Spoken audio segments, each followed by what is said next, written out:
I'm not saying don't have a business plan, but sometimes taking action is more important than having hundreds of pages of planning, right? And just taking that first step, having the courage to really say, yes, this is what I'm going to do, that can be really impactful in the progression of your career or the business that you're trying to build. Hi, Ona. I guess this episode is about me. And, this is all new for me. And I was told, just speak to the screen as if you're talking to a friend. So that's what I'm going to try to do. We're all friends here, right? And so I want to take you back to when and where my story began. I grew up in this beautiful city called Medellin. And it's known by the world as the city of the eternal spring. That's right. No seasons, 75 or so degrees all year long, beautiful green mountains. I experienced a different Medellin. When I was growing up, I was part of a low income neighborhood.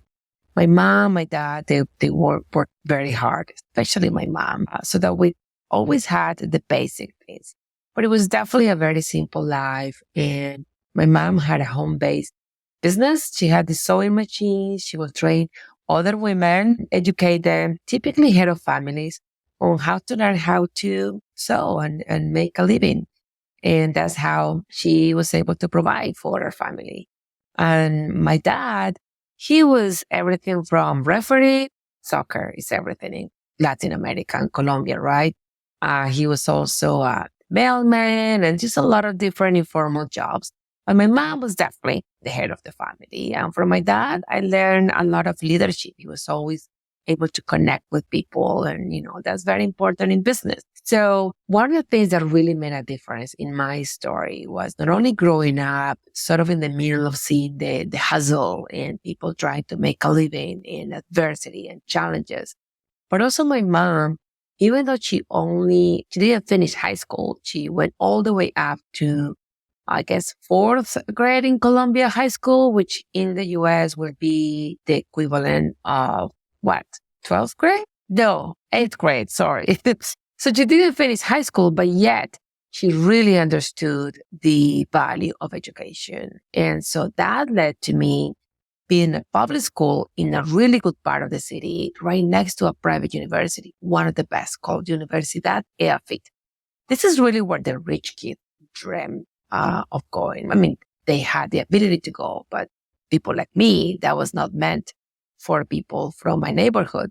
But I had really good grades and I applied for this scholarship and I got it. 400 people applied, I think 300 and something to be exact. And I was one of 5. I mean, imagine 1 of 5 people to earn this 100% scholarship in the best private university in the city, one of the best in the country. It's like earning a scholarship to Harvard or Stanford. 100%, all tuition paid for 5.5 years. That's what it takes to become a software engineer in Colombia, by the way, 5.5. I think now it's probably 5. They also paid for my expenses and just a lot of support. It was an incredible opportunity. I was the first one in my family to go to college. So this was not only impactful for me, it was impactful for everybody else, my little cousins growing up, with my aunts telling them, hey, you better do what Monica is doing. You better go to college.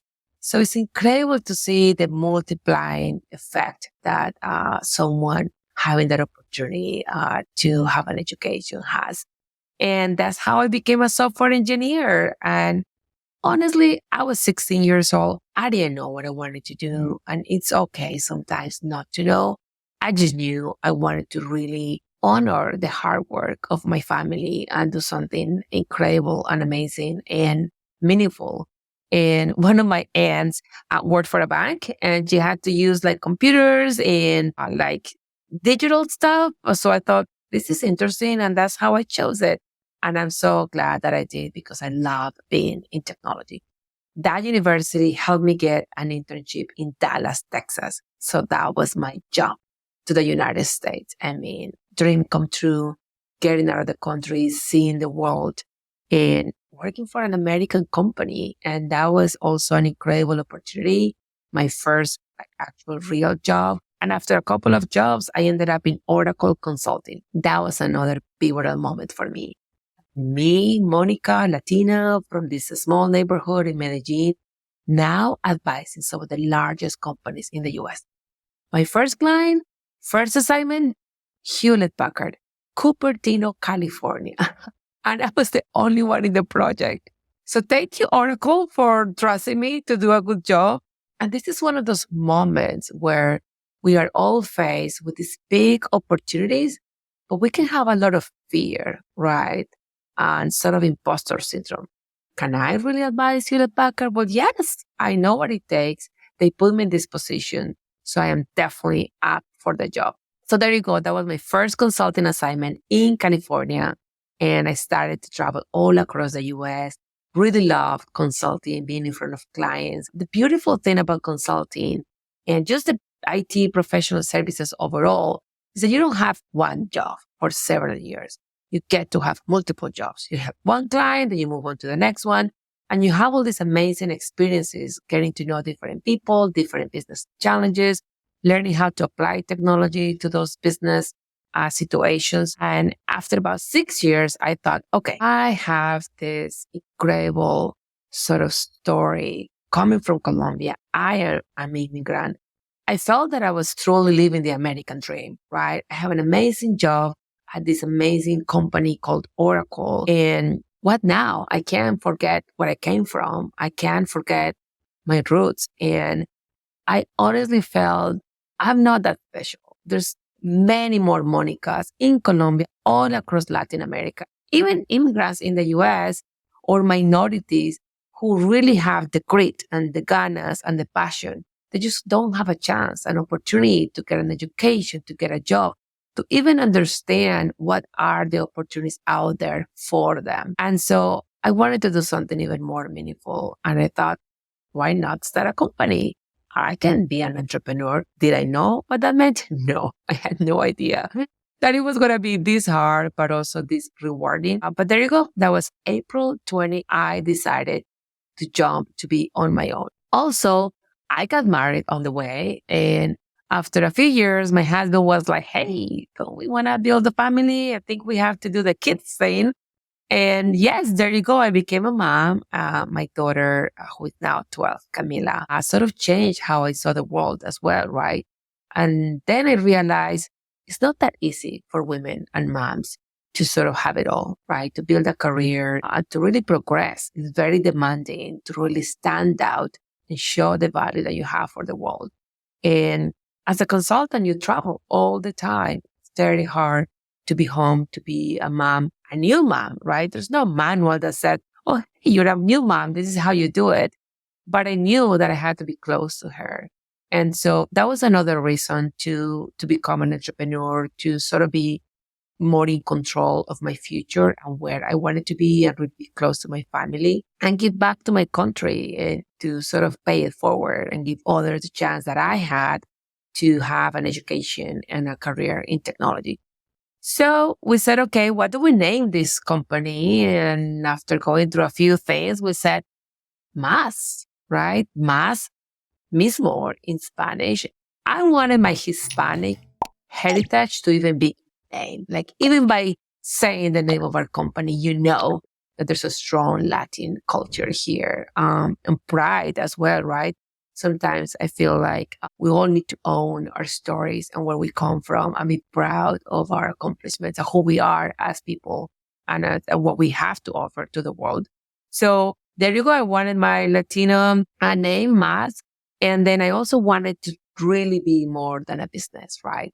Yes, a profitable business. Yes, an amazing software engineering for clients. And I truly wanted to add value to companies looking to digitize and really use technology to grow and expand their business, but do it in a way that will have impact on people, right? I truly believe that purpose and profits can go together. So I say, hey, whatever this company becomes, whatever this evolves to be, I want to make sure that we keep our essence, our core purpose of really having mass impact. And so there you go. That's where the name came from. And 10 years later, here we are, one of the fastest growing companies in the US, named by Inc. magazine 5 times as one of the fastest growing private companies. We now help some of those big companies' logos that I used to advise through Oracle Consulting. Very proud to share that we now at Math Global help companies, Fortune 100, Fortune 500, global organizations that now rely on our talent in Latin America and the US for their key digital strategic initiatives. And so it hasn't been easy, but it's been so rewarding to build something really from scratch, right? We've been self-funded. We have no external capital.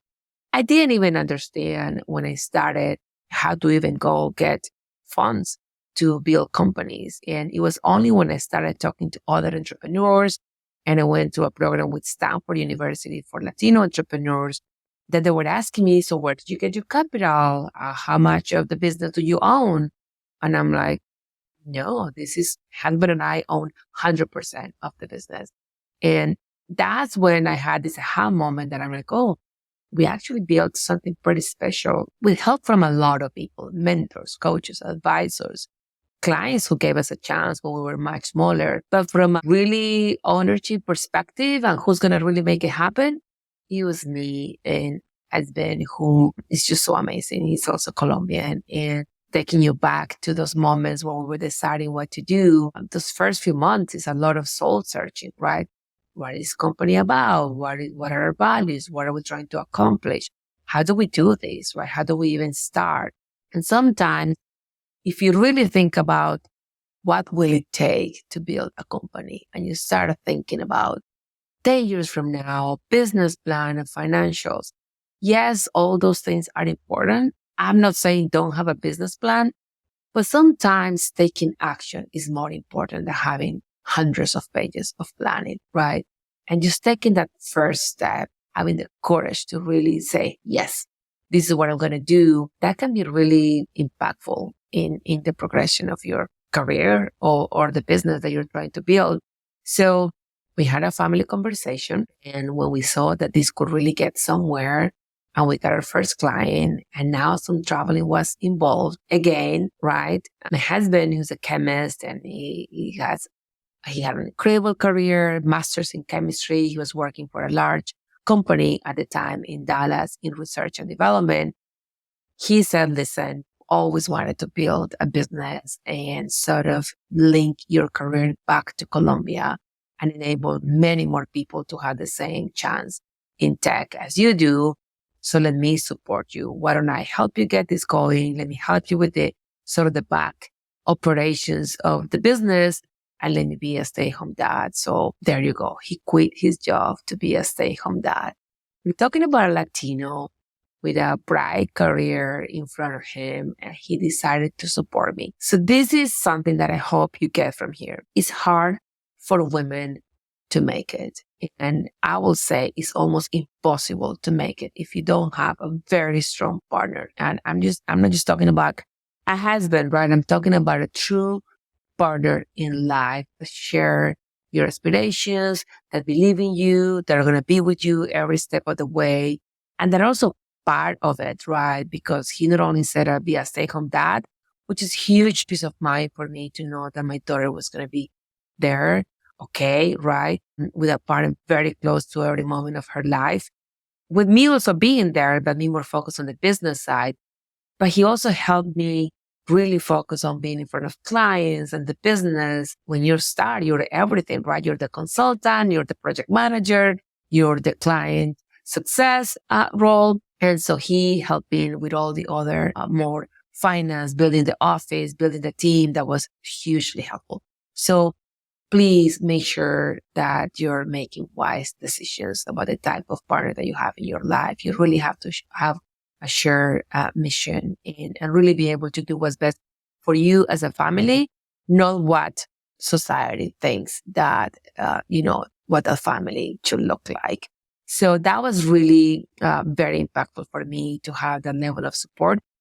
And we decided in our first year in business that we're going to move to Milwaukee, Wisconsin, which is where our first client was, first major client, right? When we saw that this could be a really great opportunity for us, being close to clients is really key, right? The customer intimacy, the personalization, especially when you're getting started, right? You have companies that have been there, can do way more than you can do for the client, has so much more in terms of sales and marketing.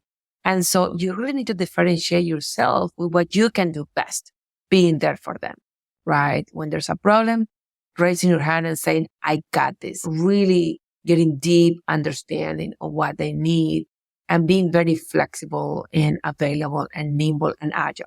And it's hard to do that when you don't have that face-to-face interaction. And so there you go. We packed, we went to Milwaukee, and we were there for a couple of years. And it was so helpful for me to be there. Like you just become part of this other organization and really understand their culture, their organization, their need. And it was much easier for me to do an amazing job for them and really translate that to business growth. And so having that personalized, nimble experience for your clients is really key always, but especially when you're starting your business. In taking risks, right? If there's something that I can provide advice on that hopefully you take away from my story is entrepreneurship means taking risk, right? There's no safe route. There's no one that can predict whether something will work or will not work. But there's definitely a lot of learning and you have to be willing to make that, to take those risks and to say, yes, I will move to Milwaukee, even if it doesn't work out. And I just move my entire family. Yes, I'm going to go on my own. I am not going to have a paycheck every 2 weeks for sure, right? I may go bankrupt. But if you really believe that this is something that you feel in your heart that you can do, then go for it, right? And if it doesn't end up working, now you know more than you knew when you got started. Now you have some lessons learned. And there's something that I instill in my kids. Now I have two kids, Camila and Santiago. Cami's 12 and Santi's 9. And guess what? Santiago was born in Milwaukee. So we definitely have a piece of Milwaukee in our lives now. But I always say to them, life is all about learning. And everything that we might see as failure or rejection is really redirection, right? And perspective is so important because when some people see failure and defeat and this is it, I knew I couldn't do this. What was I thinking? Other people might have a different perspective and say, hey, you know what? This did not work the way I expected. But now I know why. Now I know what I can do different next time. Maybe I didn't have the right focus. Maybe I didn't have the right people around me. Maybe I didn't have the right advice. Maybe I don't have the right go-to-market strategy. And there's so much value on what you learn. You just keep going, right? So rejection is redirection, but it's up to you how to approach that redirection and really take those learnings into something for your next part of your journey. So there you go. I took the risk. We went to Milwaukee. We stayed there for 2 years. And we have the most amazing memories as a family. My daughter had a city life. We lived in a building. She interacted with a lot of people. We got to live in the Midwest, which is really different than living in Dallas, Texas. And we're close to Chicago, another big city. And just very different. Also living through those winters. You get to live those moments as a family where you can be outside all the time. So it was all in all a great experience, got really close to our client. And then we said, okay, there you go. Now we can live whatever we want. Where do we want to be as a family? What makes sense for us and for our business? And the Hispanic culture has always been very important for us. So we thought Florida would be great for our kids to grow around other Hispanics and diversity of thought and different cultures. Also, Florida is very close to Colombia. So from a family perspective, we wanted to visit often, but also big core part of our business was Latin American talent. We really wanted to give U.S. corporations access to high caliber software engineering talent in Latin America, starting with Medellin, my home city, which is now known as truly the Silicon Valley of Latin America, right? It's a technology outsourcing destination where major corporations are now using for their own talent is in tech. And so if I want to be close to my team, the same way I want to be close to my clients, Then Florida made a lot of sense. And then to some elimination, we said, Tampa, there you go. Miami is great. And we love the Miami vibes. And it has direct flights to Medellin, 3 hours, right? That's part of what makes nearshore so interesting for companies, the proximity to the US, right? Some companies I learned through my days with Oracle, you can have teams in Asia who listen.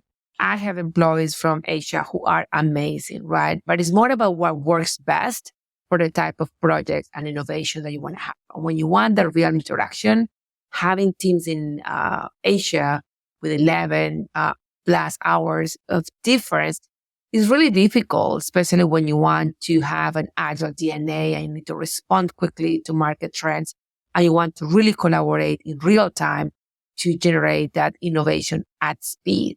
And so same time zone, proximity, the cultural affinities, those are things that our clients really like about our model. But for me to make that work, I needed to be close to my teams in Colombia as well. And so Miami was very attractive because of the direct flights, but I also wanted to grow a family. And I thought this was a more laid back, family friendly environment. I needed a good airport because now I do need to be at events and with clients. And Tampa has one of the best airports in the country. And I wanted to be close to the water. Love the calming effect of the blue. I love the sunsets. And as an entrepreneur or leaders or anyone really who's trying to build a career, it is so important to find those happy places. We cannot always go, go, go, right?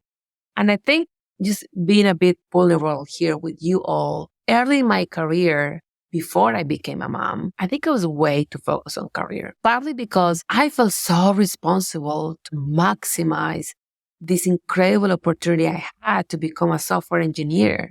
Like it's not the natural progression of a Latina growing up in the comunas in Medellin. So I really felt high sense of responsibility to really excel at what I was doing and really not just go the extra mile. It really wow anyone that I was working for. And I was the other day listening to something from President Obama. He was giving advice and he was saying, just get stuff done. Be really good at getting stuff done. And that's how you will be noticed, right? Some people want the big assignment. You will only get those if you prove to your leader that you're always willing and available to get it done, to get things addressed, to be a provider of solutions, not just a provider of problems. So that was me early in my career. I will work really hard. I will work many, many long hours to the point where when we purchased our first home, which is a big deal, right? The immigrant, you're in Dallas, Texas, you're building this career. Your husband now has a master's degree. He's also building his career. And we get to purchase our first home. Like that's part of the American dream, right? And guess what? Move day, I got home at 9, 10 p.m. And looking back, like what was I thinking? Why? Because I was busy at work. So we can't get too preoccupied with our careers that we forget what's truly important. And my husband, who's amazing, you know what he did? He took care of the move, but he left everything in our garage so that I could be there when we're getting things inside the house. And I'm not going to cry. I'm not going to cry, but just it's very emotional going back to those moments and thinking about how critical it is to have that partner in crime right there with you. He was not criticizing me. He didn't make a big deal of me not being there.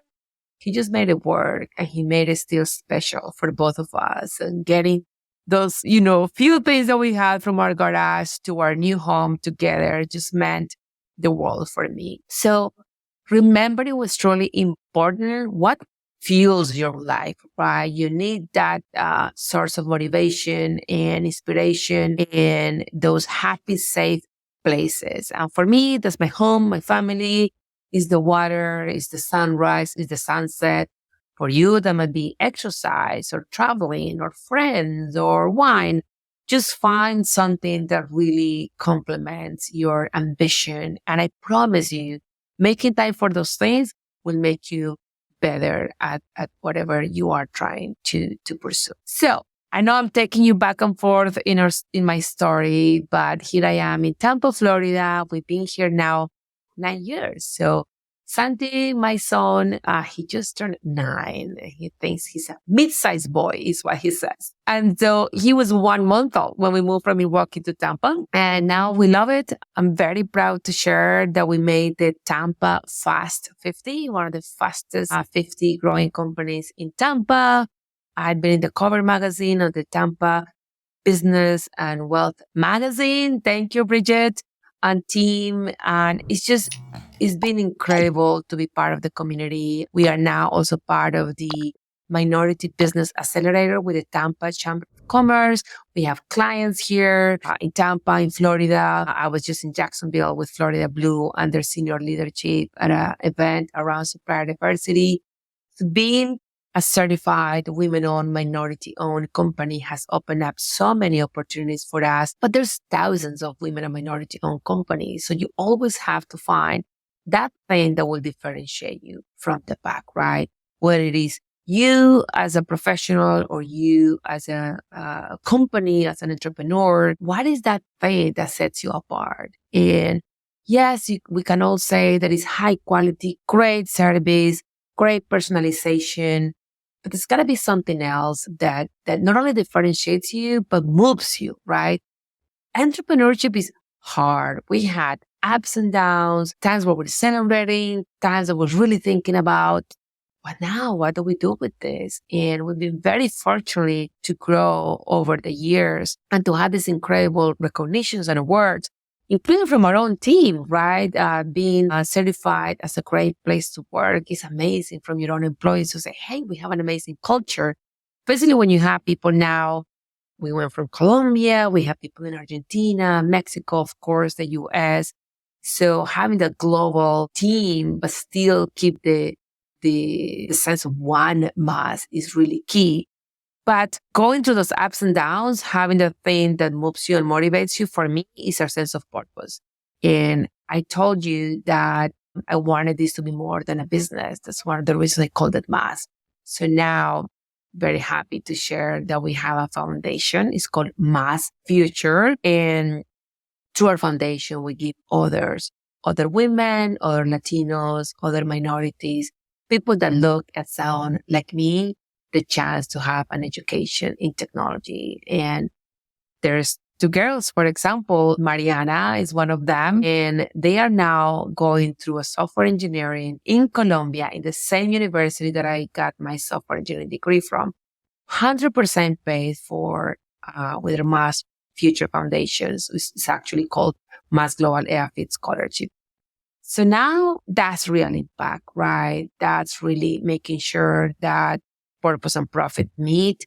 And for us, we have this 1-for-1 program where we tell our client, every single team member helping you with your digital initiatives, we are helping women and minority underrepresented talent have a chance to have free technology education. So that to me is full circle, right? My whole story has been about resiliency and taking risks and really being bold and really be seen and having a voice in building a meaningful future for me, for my family, and for women and for Latinos and minorities.